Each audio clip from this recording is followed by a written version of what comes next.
Tuesday night Krug show. Raj is in the house. We got a lot to get to. Let's go.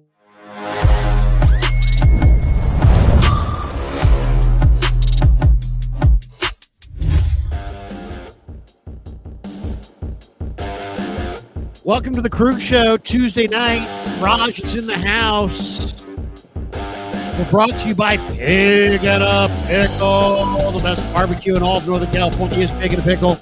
Check them out. They're in Emeryville. They're in Corte Madera. They're open 7 days a week from 11 a.m. till 8 p.m. or until they run out. Also, 49er football season, all season long this year, was presented by our good friend Sleeper, the fastest growing fantasy platform in the world. It's a one-stop shop. You get blazing fast news, real-time stat, group chat, season-long leagues, and, of course, Sleeper picks for daily fantasy. Use promo code Larry, and Sleeper will match your first deposit up to $100. Links in the description. Terms and conditions do apply. Also, thanks to Habbas Law for being a proud sponsor of the Krug Show. We love Habbas Law. We'll talk more about them in a bit. But guess who's in the house? That's right, the great Raj Melwani, the czar of all that is RSF for you. What's up, Larry? You guys can do better than that. I like the clapping track. The intro is nice, but yeah. What's up? How you doing? What a day! What a day! A lot of news. Hey, you've been busy. Yeah. You're busy. You're busy. You're posting. You got lots of things going on. John Lynch met the media for the first time today since the Niners got ousted, and there were a number of different things that going on. Why don't we start? We'll just go right down the line. Lynch says he's pretty happy with how the Niners starters are on their offensive line. However, he noted that, with Burford being a free agency, left guard might need to be addressed. But he definitely, the Niners seem to like their offensive line, which, it's kind of really annoying because they couldn't run up the middle when they needed a yard. But, here we are a month removed, and it's like it's all forgotten. I know. Yeah, it's like, did you like getting manhandled against Seattle in that NFC playoff game? Like that, to me, I get it. Like, I know they want to be proactive to their, be positive towards their players. They don't want to throw anybody under the bus. We've sat here and talked about it before, how much, Chris Forster loves Jake Brendel. He's the bee's knees. But at some point, you have to take a look at your lineup and say, look, man, this is not good enough. Trent Williams, we'll talk about that situation. Other than Trent Williams, Dominic Pooney was good in his rookie season. He regressed. He was hurt last year. Other than that, I don't know, man. That O-line had Brock Purdy running for his life, and we can't have that happen again. Like, Brock got down, he got hurt. You need to protect your quarterback that you're paying a lot of money for. So definitely not the greatest endorsement for 49ers offseason if you think they're going to get an offensive lineman like Tyler Linderbaum. But it could all be smoke because a lot of times during this combine, and they're not going to tip their hand towards anybody. They're not going to, oh, yeah, we want to get all new offensive linemen. Maybe they will. But, he's got to be nice to his O-line. But I'm sure Niner fans were not happy when he said, oh, we love our offensive starters. So I know most fans want to move away from Jake Brendel. Yeah. I wonder why. Maybe because they went to the game. I don't know. Maybe because they watched the game. I understand Brendel's got a year left in his contract, but so fucking what? Here we go. Here's Lynch earlier today talking about Trent Williams. And the big story of the day was that Adam Schefter put out the Niners may wind up releasing Trent Williams if they can't come to an agreement on a contract restructuring with the future Hall of Fame left tackle. Here's Lynch addressing Trent Williams in Indy. In recent weeks, I've met with both Trent and with his agent, Vincent Taylor, and had really good, productive, and substantive meetings. And so here's what I know.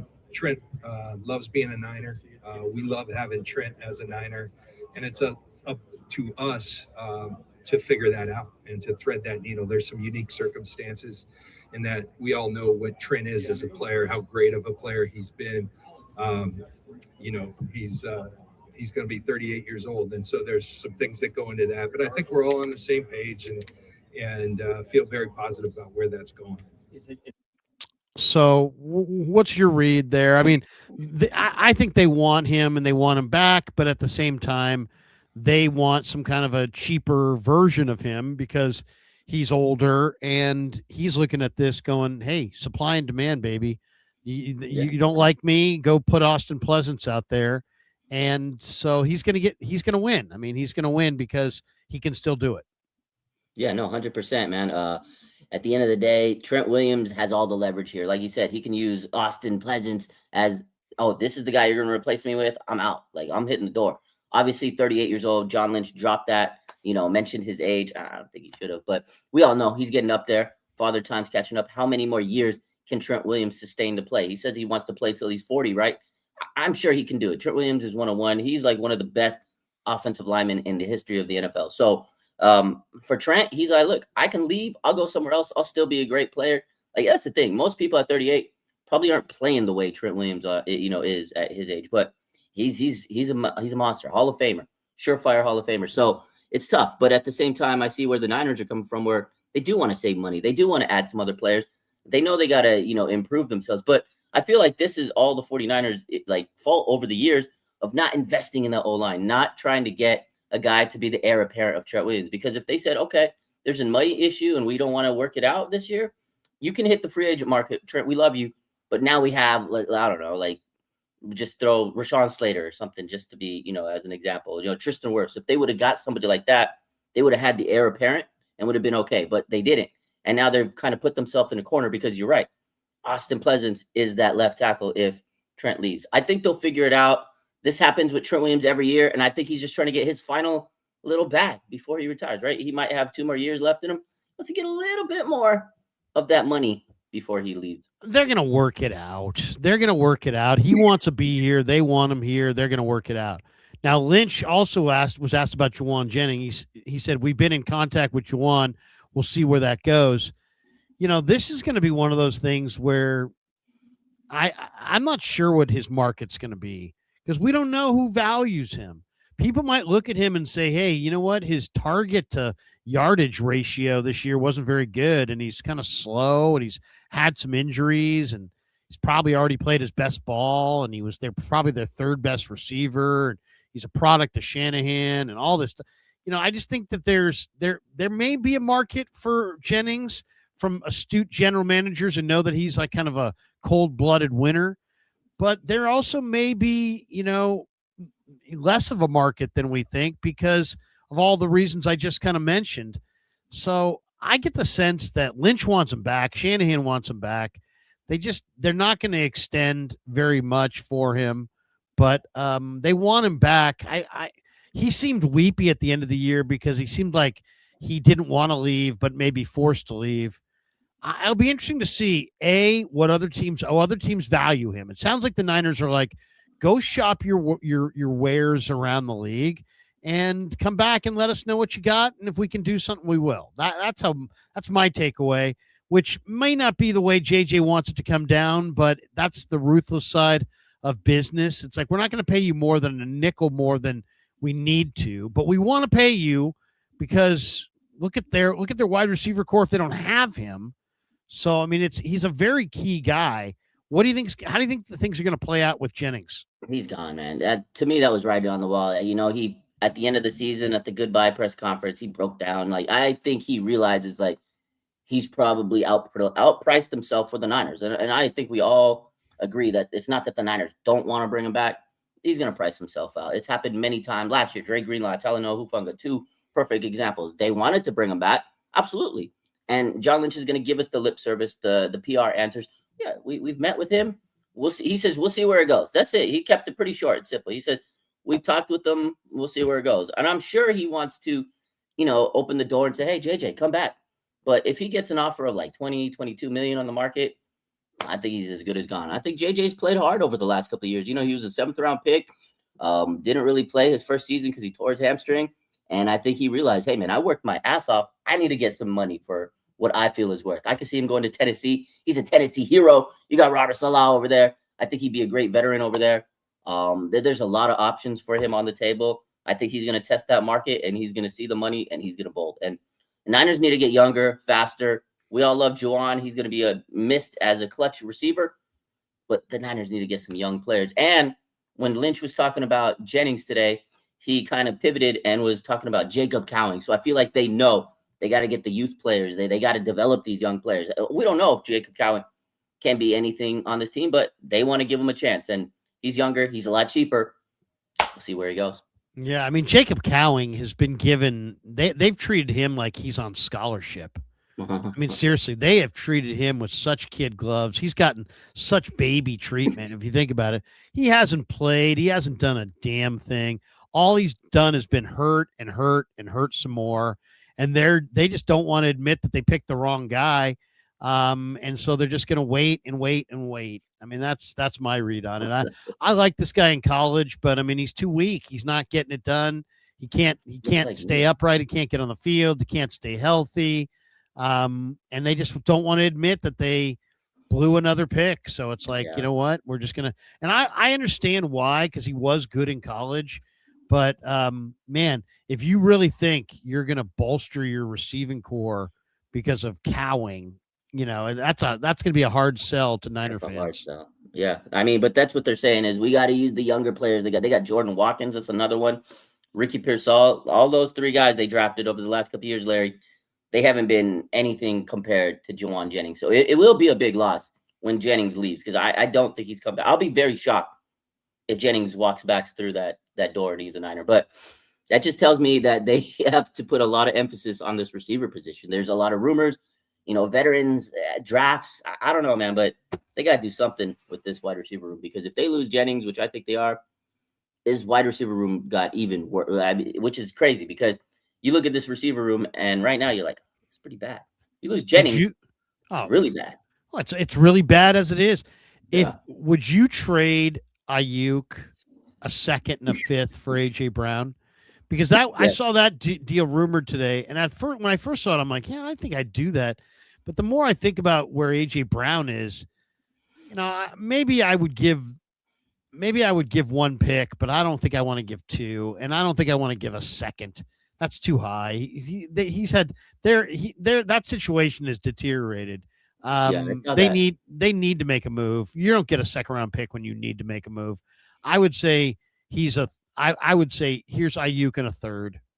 What do you think? Yeah, I think that's I saw that. I think Bleacher Report posted it at some point on one of their rumors, and it was a second and a fifth. The second and a fifth, that's too much. I mean, Brandon Ayuk's worth nothing. That's just you throwing him up. Let's see what happens. You could have Brandon Ayuk for free, basically, for a 7th round pick. The 5th round pick, I think, is not enough to get a guy like AJ Brown. I think 3rd, 4th would be doable. Now you give up that 2nd round pick. Now you're just giving him away a pick, and I think you need to keep that pick. So I think AJ Brown, you know, he's over the last 2 years, he hasn't been what he was when he first came in the league. Good player. He came in the same time as Debo, so he's around that age. So it's not like he's younger. You're not getting any younger, but he's a very tough physical receiver. And that's what you would replace with Jauan Jennings, is a very physical receiver. But he's also got some drama. You know, he's had a lot of issues over the last couple of years, you know, antics and things like that. So I don't know if I'm like really sold on AJ Brown, but if we got him for the right price, of course, I'd be happy with him. I know there's other rumors. Mike Evans, I don't think he'd be a bad addition as a veteran. But if you go get Mike Evans, Larry, you need to make sure you get a young star receiver, because he could be like a good veteran mentor, and a big deep threat, go up and get it type guy. I think he's still productive, but he can't be your end all be all wide receiver that you add to this locker room this offseason. I mean, the Niners need a lot at receiver. Yeah. They need Pearsall to play better if he's going to be on this team. They need Watkins and Cowing to be heard from. You know, they need their Demarcus Robinson's got to play better. They need a go pattern speed threat, but they also need a chain mover, big bodied, tough guy receiver. I mean, they have a lot of needs at wide receiver for sure. Kwesi Adolfo-Mensah, fired by the Vikings, former Niner exec, is coming back into the fold. Dieter made reference to this about a week to 10 days ago, that there was a hire coming that would reshape the front office. I don't know that this really does. You know, I mean, it gives them another voice, but is this guy out? You know, is this guy gonna somehow create? Is he gonna overrule Shanahan and Lynch? I don't see it. To me, it seems just like just another guy in the room that I don't want to say he's a yes man because I don't know him well, but just a guy in the room that's going to be part of their process, but not like a lead dog kind of a guy. What's your read on Kwesi Adolfo-Mensah returning to the Niners from Minnesota? Yeah, so from what I read and what I heard, I mean, he called Lynch personally. I guess they had some good, relationship, and he was on the Niners front office before they overlapped. So I'm sure he kept a relationship with John Lynch. The Niners are in the game of always bringing back good for, like, if you're ever part of the 49ers organization, you could probably come back down the line. And that's what it is. They brought back Salah. They brought back, Kendrick Bourne this year. They brought back everybody. They bring him back, man. They bring him back, Kwesi. So I think it's just them saying, okay, let's give you another opportunity. Let's give you a position. And you know what? I feel like the 49ers are going to say, hey, let's give him a position. And eventually down the line, maybe he gets another GM opportunity. I know he wasn't that greatest GM with the Vikings, so he got canned, right? So I feel like if they give him an opportunity and then he proves himself, maybe he can get another GM job down the line. You never know. And then they can get some comp picks. So I feel like the 49ers are looking at it that way. And again, they just like to be surrounded by people they know, they trust. John Lynch, and him, like I said, have a relation. Kyle Shanahan, he brought back Raheem Morris, right? That was a guy that he's been connected with over the years. So he kind of brought back his friends. 49ers, they like to have their friends there and, celebrate and win together. So I feel like that's what it is. I don't think it's going to be like a groundbreaking type hire, but from what I understand, he's like an analytics guy. And I think that's what got him that GM job. And hey, the analytics the 49ers have done lately in their drafts hasn't been working. So maybe you get another set of eyes and let's see if it helps. Makes you wonder too. I mean, with the rumors being Mac Jones to Minnesota, there might be some interest from Minnesota in Mac Jones. Could a guy like Kwesi, who drafted, a number of these guys, he drafted J.J. McCarthy, he drafted Dallas Turner, he drafted Walter Rouse, the former Stanford player, he drafted probably Jordan Addison. Do they try to make a deal with Minnesota, sending Mac over there and getting one of their guys? I'll tell you right now, Dallas Turner is the kind of edge rush piece that I would be very eager to get. If I could move Mac Jones to Minnesota and get Dallas Turner, I'd be very happy with that. That'd be nice. And I definitely do think bringing in these old, coaches and front office members from other teams is going to give the Niners some leverage in getting some other players. And I think Addison would be someone the 49ers definitely look into. We talked about wide receiver.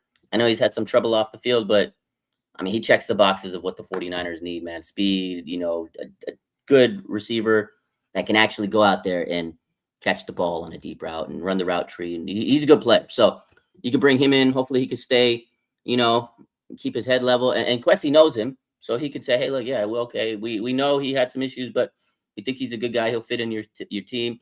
Same thing with Raheem Morris. He has some connections with the Falcons. So you never know. I think Kirk Cousins would be a guy that the 49ers might bring in if they do trade Mac Jones. We'll see how it goes. That's another interesting name. Matt Barrows had some interesting reports the last couple of days. One of them was that the Niners are not going to be active in free agency. What did you think of that?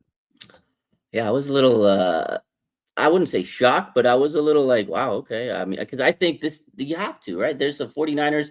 They got to keep up with the Seattle Seahawks. You got to keep up with the Rams, right? To stay afloat in the NFC West. So I think they should. I don't know if that report, it's just, opinion piece. Sometimes he will say his piece, like on a podcast, just like me and you, he'll write his articles and, he could be hit or miss, but I think the 49ers will be a little bit more aggressive than he's making it out to be. I could be 100% wrong, but I hope they are, because the Niners do need to get some help this offseason. And they always seem to get some signings.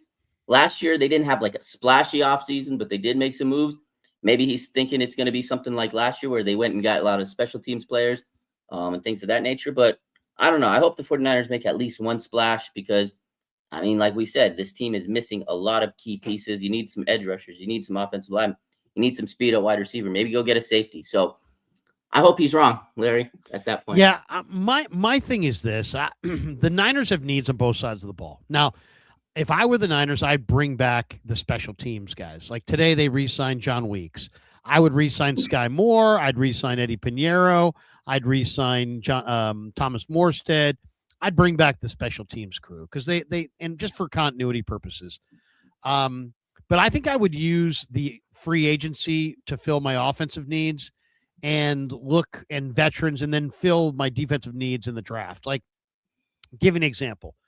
They need a quarterback. I like the idea of going after Kirk Cousins when the Vikings release him. He would be a post-June 1st signing. I kind of like that. See what happens in the draft. And if nothing happens, go sign Kirk Cousins after the draft. So I like that one. At running back, Kenneth Gainwell, Lombardi threw out that name today. I like that name. I like David Montgomery, who might be a cap casualty by Detroit. At wide receiver, I like Romeo Doubs. I think that would be a nice addition. At tight end, there's a number of guys that are going to be cap casualties. Like Cole Kmet from the Bears makes a lot of sense. I mentioned Nick Allegretti as a left guard idea. I think he makes a lot of sense. So these are low-cost free agents that are not going to break the bank. And then I think you load up on defense in the draft. What did you think of the other report that Barrows had, that the Niners are not going to put the franchise tag on Eddie Pinheiro? They don't want to spend a lot of money on him. They liked what they got out of Matt Gay in a game or so last year, and that they're Eddie is going to want more, like closer to $4 or $5 million, and they're offering between $2 and $3 million. Are they going to lose out on Eddie Pinheiro because of a couple $1 million? That is really going to piss me off if that happens. It's gonna really piss me off. It's gonna piss you off. It's gonna piss everybody in this chat off. It's gonna be irritating because yesterday that was what Barrows had said, and then today John Lynch confirmed that we're pretty much not gonna use the franchise tag on a kicker, which would be $6 million. Which I know it's a hefty price, but he saved the season. Let's be honest. Without Eddie Pinheiro, man, you don't win as many games as he did. He put this team on his back many times. I'd be sick if we lose this guy and then they have to go get another kicker. And then if we're in the same position as we were when they had Jake Moody, it's going to be frustrating and people are going to be pissed off. And all you got to do is pay him what he deserves. He earned that money, Larry. He earned that money. So you the only points you freaking scored in the Seattle game were his 2 field goals. And the game before that. Like, literally, he carried this team so much this year. And if they lose out on him, it's going to be very disgusting. So I know John today says they are very hopeful. They are working towards a deal he's given us all the optimism. Of course, he's going to say all the optimistic things, but for not using, they could have just done it this week and just used the franchise tag on him and boom, it wouldn't even be a thing. And then they could work towards a long-term deal after that.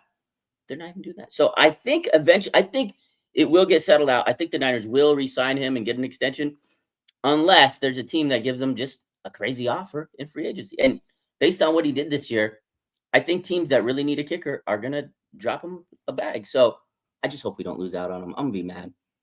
Bosa, McKell, Collins, and Keon White, according to Lynch, they're all going to be ready for training camp in mid-July. I mean, it's really good news on Keon White because we didn't know what was going on there. He got shot in the ankle. Unbelievably, he's ready for camp in July. And then McKell Williams was another one. We weren't really sure about his timeline and the fact that he's ready for the start of camp, according to Lynch. And these are all good signs. Bosa, McKell, Collins, and Keon White all should be key players on their front. And according to John, they'll be ready for training camp. Couple other notes, on trading Mac Jones, he said somebody would have to bowl us over. Somebody would have to come with something fairly strong. I don't know. And yet it's funny. Everybody's got a different take on this. Dieter's like, they're going to keep Mac Jones. There's no buzz about Mac Jones, but then guys like Barrows are reporting that that there's a robust market. I think just forget a source. Like, I have no sources, but I know enough about football to tell you that Mac Jones is going to be coveted. Somebody's going to come with a really good offer for Mac Jones this offseason, just on supply and demand. I mean, that's all I need to see. Just show me the other quarterbacks. I know how many teams need a quarterback. That's all I need to see. There's nothing that you can say that makes me think that Mac Jones is coming back here.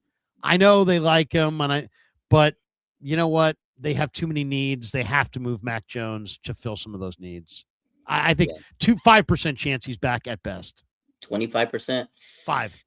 5% chance you think he's coming back? Yeah. I don't give him much chance to come back because I think they absolutely want to contend, and they're going to look at, they only have what, half dozen picks or something like that in the draft. Seven picks. They have 7 picks. I mean, they have 12 needs. There's no way they're going to fill their needs and be a playoff contender without trading Jones and getting at least 2 of their needs filled through the Jones trade. You know, initially I thought I was kind of on your boat that they're going to trade him. They're going to trade him, and I still think they have a very strong likelihood because they're going to get a lot of offers, and then there's a lot of rumors out there saying X team wants to go for him. And if you look at the draft, it's not a really QB strong draft, and I think teams are going to look at the Niners and throw a big draft pick. But I honestly think if the 49ers if they really think this is their O-line, I think they're going to keep Mac Jones because I think that you got to know this O-line is not keeping Brock Purdy healthy for a stretch. There's going to be a stretch where Brock Purdy has to miss maybe 3 games. You need Mac Jones. Do you really think Curtis Rourke's going to come in and be able to win games at this point? Who knows? I don't think he's ready yet. So I think when it's all said and done, when the dust clears, I think Mac Jones will still be on the 49ers roster just because they know they have to have that insurance policy for Brock Purdy. But can I see him getting traded? Absolutely, because he's going to be a very hot commodity in the next couple of weeks. But I'm gonna play devil's advocate on you, Larry. I'm gonna say that he stays with the Niners. I mean, I'm not rooting for him to be gone. I like Mac Jones, and I'd be pissed if they gave him away for nothing. But to me, look at all the teams that don't have quarterbacks. These teams, I mean, like I've heard people say, "Oh no, this team's going with Jacoby Brissett." I'm like, what? You're gonna have teams going with Jacoby Brissett instead of offering something for Mac Jones? I don't know, man. I mean, it'll be shocking if they don't trade him. I know, and that's what I'm saying. It's definitely a shocker. But I can see that the 49ers, they like him. So Kyle Shanahan loves Mac Jones. He's wanted this guy since he was in the draft, right? Coming out a couple years back, and it's been confirmed many times. And I just think that their love for Mac Jones is going to prevent them from trading him out. And they're going to get a good – and it's going to come out a couple months later, Adam Schefter, the 49ers were offered, and we're going to freak out. Oh, my God, he should have taken it. Like it always does, because news always seems to come out like right before a game, like is playing, right? And then Schefter will say, well, back in March, the 49ers were offered 2 second-round picks for Mac Jones. And we're going to be like, what the fuck are you doing? I can't believe – something like that's going to happen. I think the Niners – I don't know. That's my take on it. I think they're going to keep him, and they are going to get offered a high amount of draft picks. I think they're going to keep him. Why? I mean, if things go well, he doesn't play at all. I know, but they need that insurance. Let's make a bet. We can bet whatever you want. I personally just think that, I mean, I don't want you to bet a lot because I don't want you to lose a lot. I don't want to lose my money. I don't want you to lose a lot because I know, here's my thing is that, it's like, I kind of know that there's no way they can keep him because here's the thing. There's also like what he wants and what's best for him. And, yes, they could do what's best for them, but is it really what's best for him? I mean, what's best for him is to go somewhere where he can be $20 million a year. The team's got to look out for their best interests at this point. Yeah, so totally. This bet will be sponsored by Sleeper, Larry. We'll make a bet. Okay. We can wager on that because I don't see that happening. I don't see them keeping him just because it's like it's too fancy. It's like my second car is a Lambo. It's like, no, you don't. Yeah, you don't have a front door, you don't have a roof, but you have a second car in your garage. It's like a Lambo. I don't know. It's hard to get rid of that Lambo, though, Larry. Let's it's hard to get rid of the Lambo, but $50. I don't see it. Bet. We'll do a $50 bet. All right. I was talking with somebody down the Niners this week, and they made the point that Jed York has now replaced Dr. John York as the guy with the Niners. Like when the league has their meetings where every team brings one representative, that representative used to be Dr. John York. That representative is now Jed York. Jed is the guy. It's his team. And the person that I was talking to was saying that, with the rise of the Niners and Eddie and Carmen and these guys being around, that they've broken bread over there with some of these guys.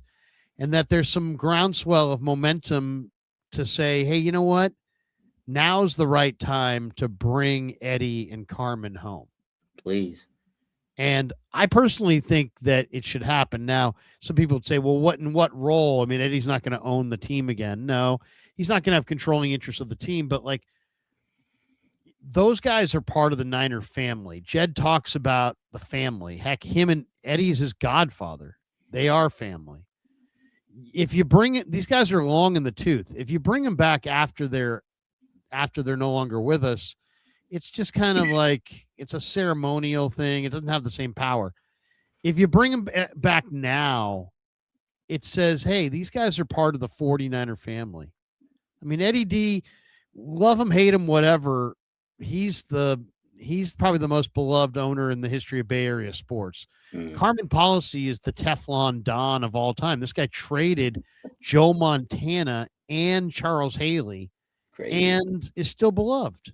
Yeah. I mean, think about that. Who gives away Joe Montana in San Francisco and trades Charles Haley to the Cowboys only to see them win 3 Super Bowls and become America's team again? And still he's beloved. So it's like, I think the guy that said this to me is right, that the time is right for Eddie and Carmen to come home. The Niners should make an announcement, bring them back. Eddie as a ownership consultant officially, Carmen as, a front office consultant, and let people interview Carmen and let him talk about the Niners from within. Bring them back in. Because, here's the bottom line. What did Carmen do when he was here? They won games. They won games, but he basically protected Eddie. And what does Jed need? Jed needs protection. Jed just started talking about Jerry Rice at the Super Bowl when he was asked about the substation. That's John Lynch did that today too. That is a major PR screw up. Yeah. That is, he should not be talking like that. He should not be talking, period. And it's like Carmen Policy so smooth. Carmen Policy could argue one thing and you would agree with him, and then he could flip around and then argue the opposite, and you would agree with him again because he's that good. His arguments are that compelling. He's that sharp of a guy. Jed doesn't have anybody like that. Eddie had Carmen to make him look good.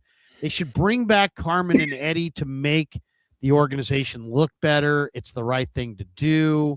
It'll be good PR. The fans will like it. Plus then, when people ask Carmen Policy about moves that Niners make, he can spin it, and he's a great spinner. Yeah. He could talk his way out of a paper bag. Like he would put the substation thing. He put it to bed, man. Not John Lynch and Jed York. They're not doing any service to this substation. Did you hear? John Lynch today was asked about it to Chase Senior. Of course, Chase Senior has been at the top of this substation topic from the beginning, right?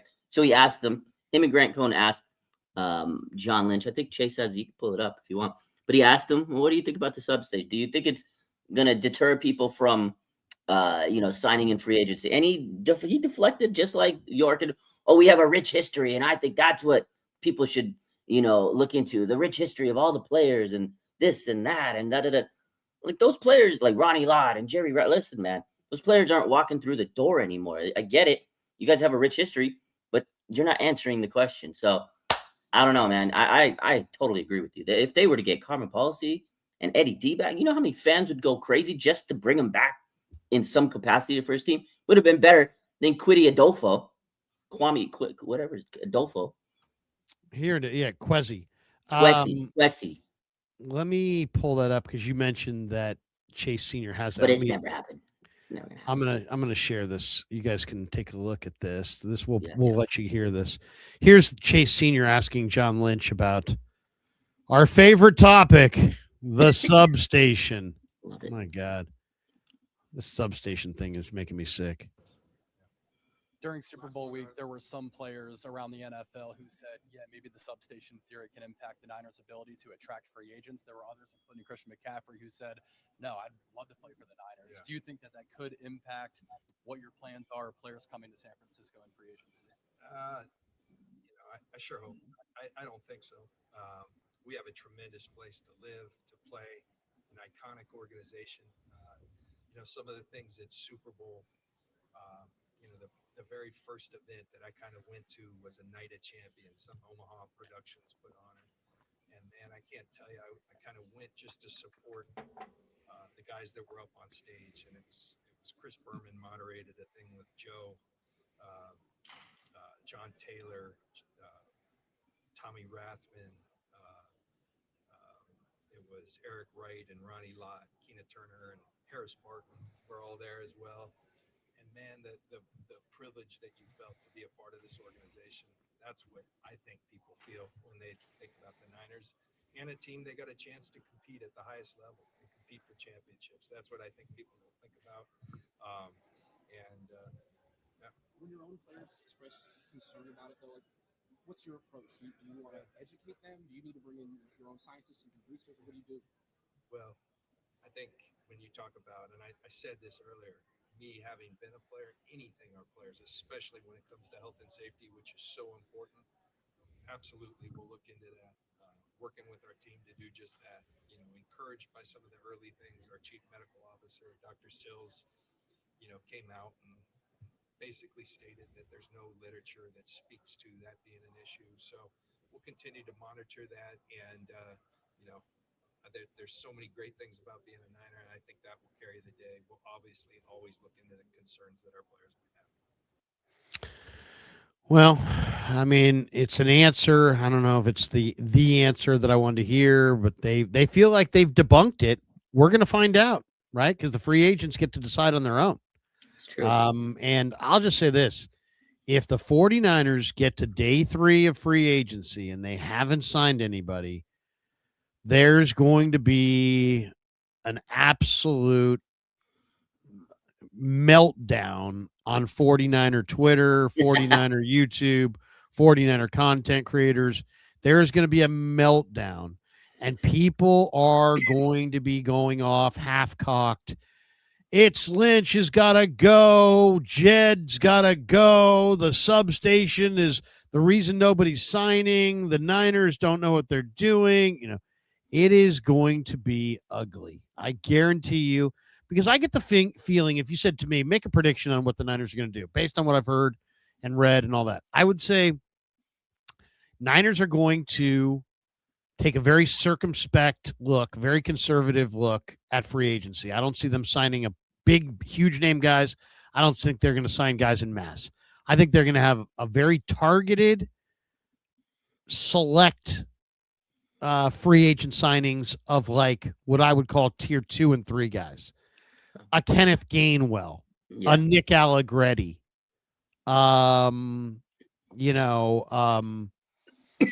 somebody like that, a Willie Gay, a linebacker who can really run. Somebody, guys that aren't going to break the bank, guys that are just like good. They're good fits for the roster, but they're not going to break the bank. So I don't think they're going to go for like a big name guy. And if they don't sign anybody for the first couple of days, the way it's going to work. Tons of people are going to be flying off the board, and people are going to be losing their mind. Oh, yeah. They're not signing anybody because of the substation. Jed's got to go. This guy's got to go. Everybody's got to go. So I think that's just the way it is.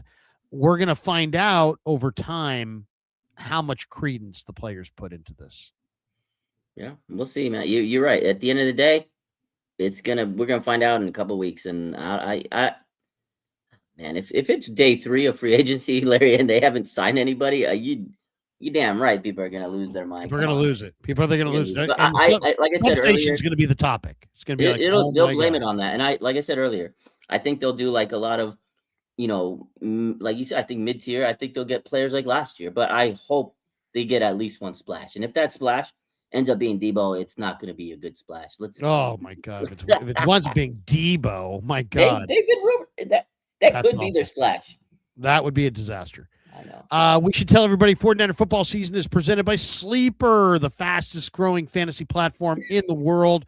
It's a one-stop shop. You get blazing fast news, real-time stats, group chat, season-long leagues, and of course, Sleeper picks for daily fantasy.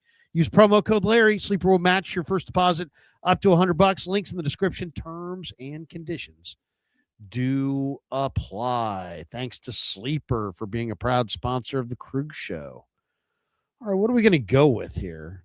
We're going to go with some NBA stats. I mean, that's really What do we got here? We got some NBA. You got What tomorrow do we any got? game? You got OKC Detroit. Okay. Yeah. Let's take a look at OKC Detroit. OKC Detroit. How about Jalen Duren? Or Give me a double-double. Can you give me a double-double? Let's go to Duren. He's right there. There you go. Duren. Jalen Duren.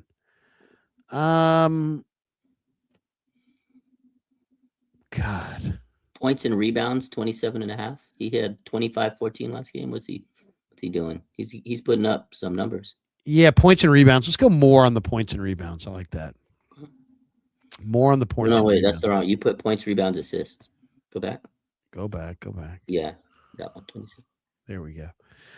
All right. You see anything else you like? What about Cade Cunningham? I like Cade Cunningham. He's the man, MVP. Let's go with the points over. More points than that. Cunningham's is quite the scorer. He is. If they got to beat OKC, he's got to put up some points. What about OKC? Yeah. Is Chet going here? Do we have anything on Chet, or is Chet hurt? I think he's playing. I saw him play, I think, the other day. I don't see Chet, though. I don't see OKC, period. I don't see anybody on their team, yeah.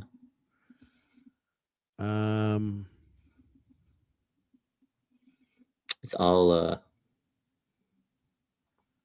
they just gave us Spurs players.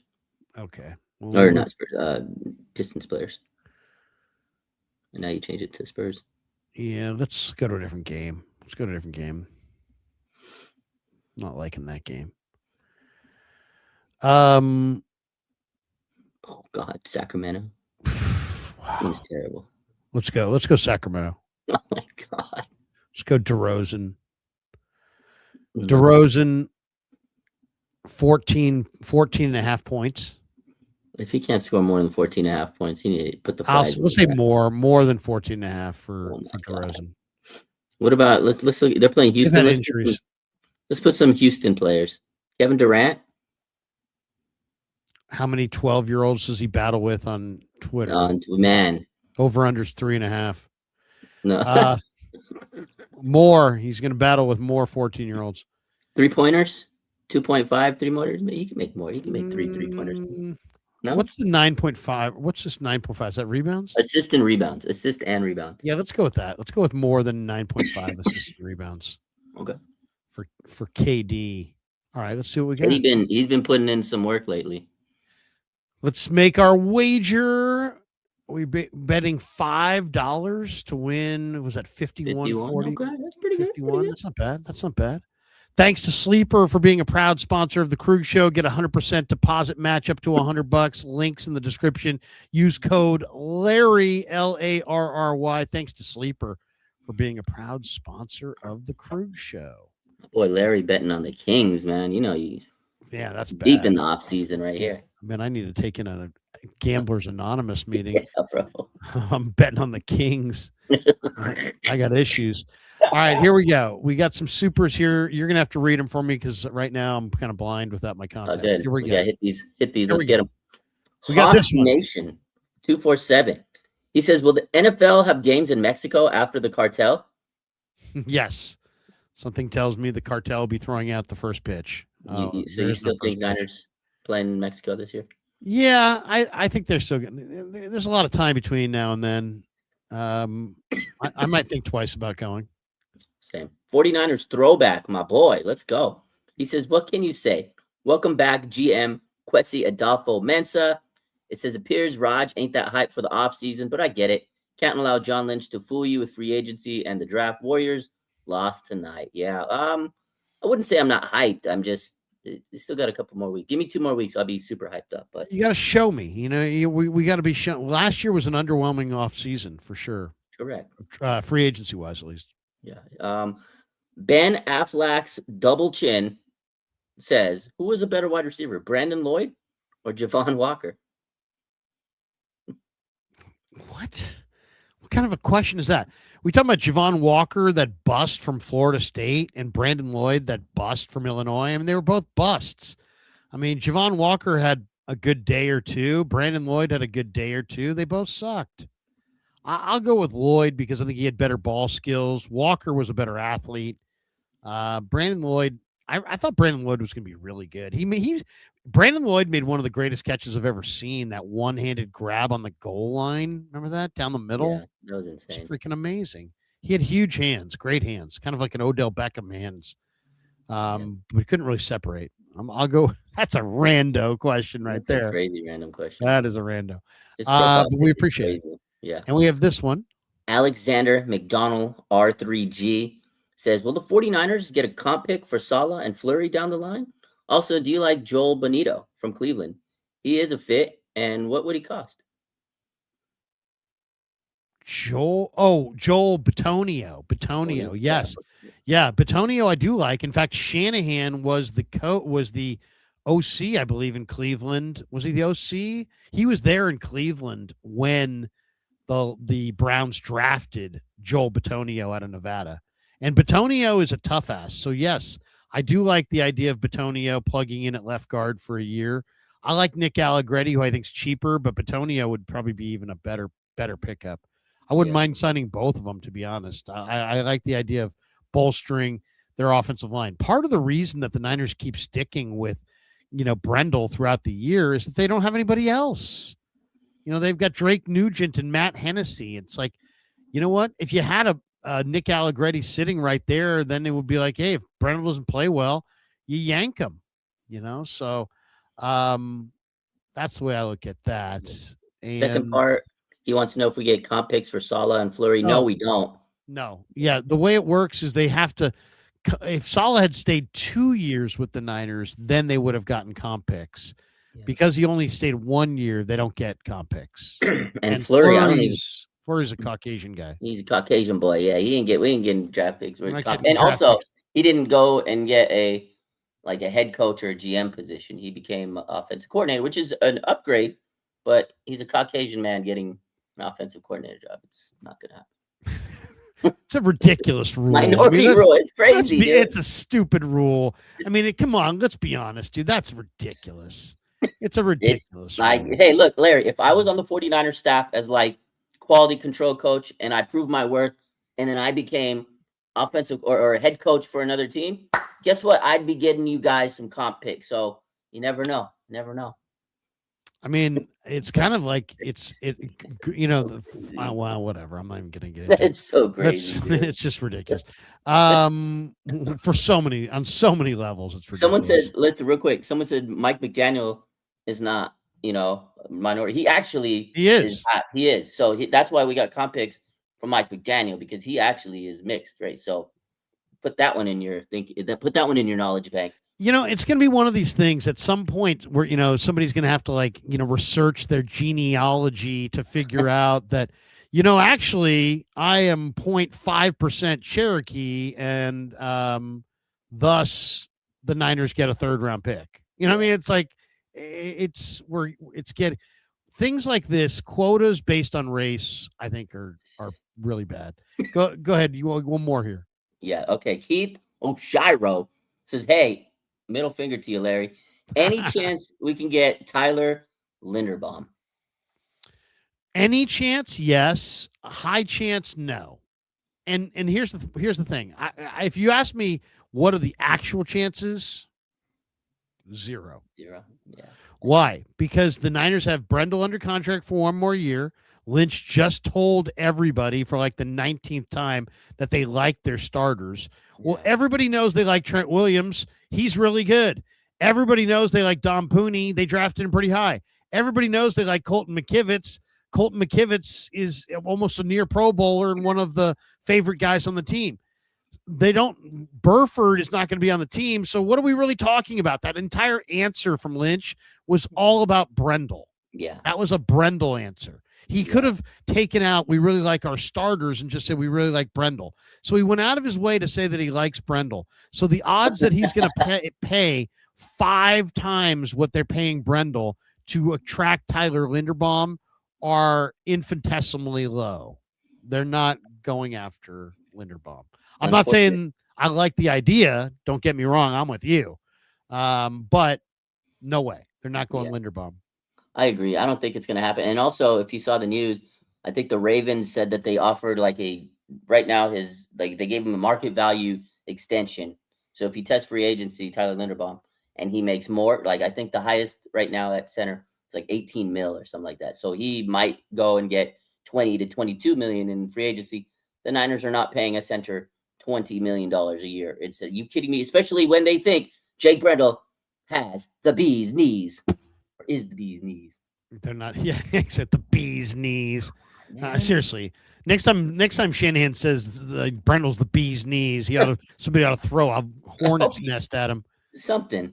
Here, Kyle. You want to talk bees? Here's bees. Oh, talk this.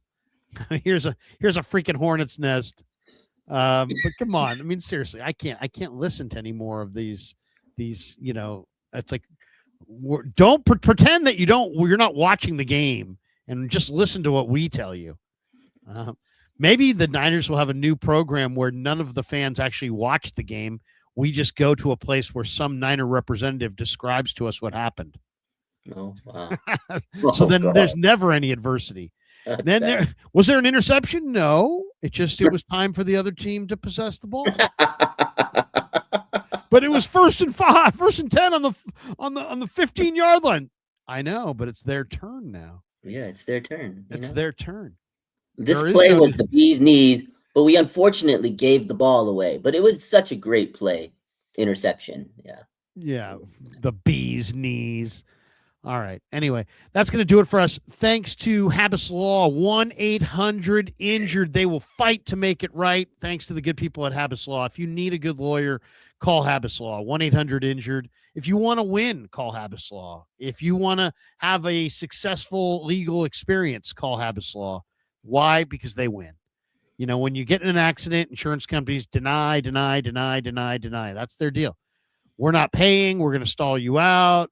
Here's why we can't pay you, blah, blah, blah, blah, blah. This is why you don't qualify. Habbas Law doesn't let them play those games. They yank their sheets. They say, no.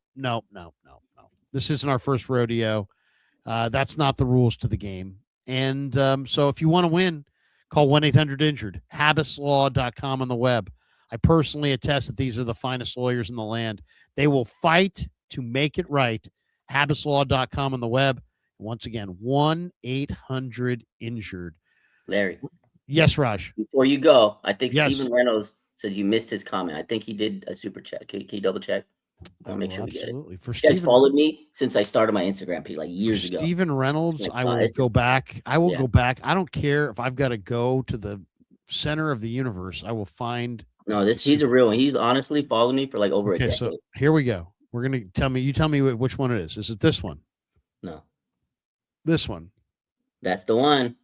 Boom. There you go. Steven Reynolds, 4264. He says the former 49ers defensive line is on the trade block. The Vikings have had trade talks with teams regarding Javon Hargrave for Jordan Schultz. Yeah, I saw that. Another guy that, he was really good coming out of college. He was really good with the Steelers. He had a nice little run with the Eagles. They had that amazing year where he had a bunch of sacks and they had 80, I think, as a team. And then he came to the Niners. They paid him way too much money and he got hurt. He wasn't that effective. He's going to Minnesota. More of the same. No, I hope he's not asking if the Niners should pick him up, are they? I don't think so. I think he's just saying it. And he's available. I hear Baltimore may want him. I'm hearing Baltimore. He may go to Baltimore. I think he'll go to he's used to that division, but also that's a cautionary tale of why the 49ers probably haven't spent money, because that was a blockbuster move by them and didn't work out. Sometimes it works, sometimes it doesn't. All right, that's going to do it for us. I've got to bolt because I got to pick up my daughter from the airport. So I got a jet. So Raj, good to see you, man. I'm headed to spring training, but we'll be back for next Tuesday's live stream. Look forward to seeing you then. Thanks to Raj. Thanks to Pig and a Pickle. Thanks to Habbas Law. Thanks to our good friends at Sleeper. Thanks to Kev. Thanks to all of you. Peace. Yeah, never met a man I've been scared of. Careful, you won't get exactly what